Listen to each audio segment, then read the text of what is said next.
Cette thérapeutique ancestrale par les plantes aromatiques, découverte en 1928, connaît un engouement chez les consommateurs, car il y a une véritable défiance envers les médicaments. Certaines pharmacies se sont spécialisées dans la vente des huiles essentielles et de l'aromathérapie. Nous sommes à Voipy, en Lorraine, dans la pharmacie familiale de Jacques Florentin. Fondée en 1953 par les parents florentins, la pharmacie a toujours laissé une place importante à l'aromathérapie.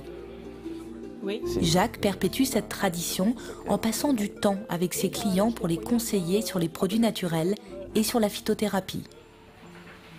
Je viens parce que j'ai ma fille qui a un petit souci, elle ne peut pas se déplacer.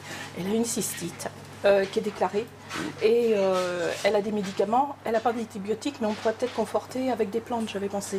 Oui, alors on a des plantes qui sont efficaces. On a des plantes antiseptiques urinaires, comme par exemple la busserole. Oui. Alors ça, c'est une plante, on va utiliser la feuille. Et la feuille, lorsqu'elle est... On va la faire en infusion. Oui. On va la faire en infusion donc, pendant 3-4 jours. Et une fois qu'elle passe dans le corps, elle va être éliminée par les reins. Et c'est là qu'elle a son action antiseptique. Et puis vous avez parlé donc d'huile essentielle. Voilà, alors pour les huiles essentielles, on en a 2 ou 3 qu'on peut associer. Donc ça sera l'huile essentielle de menthe et puis l'essentiel de giroflier qu'on peut associer. Et à ce moment-là, la posologie sera de 2 gouttes 3 fois par jour. Et comme c'est des huiles essentielles, il faut être prudent avec les doses. Dans l'arrière-boutique, Jacques confectionne ses petits sachets de tisane. Il crée lui-même ses préparations en fonction d'un cahier des charges bien défini. Voilà.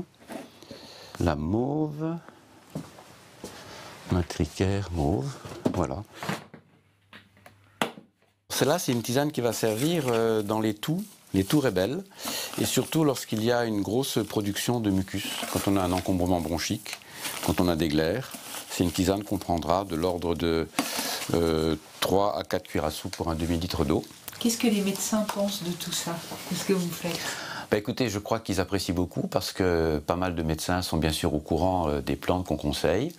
On reste dans une médecine complémentaire et non pas alternative, c'est-à-dire qu'on ne va jamais remplacer les prescriptions des médecins. Un exemple classique, c'est les gens qui veulent essayer d'abandonner les somnifères qu'ils ont pris pendant des dizaines d'années. Eh bien, on arrive petit à petit, chez certaines personnes, à un sevrage avec des plantes.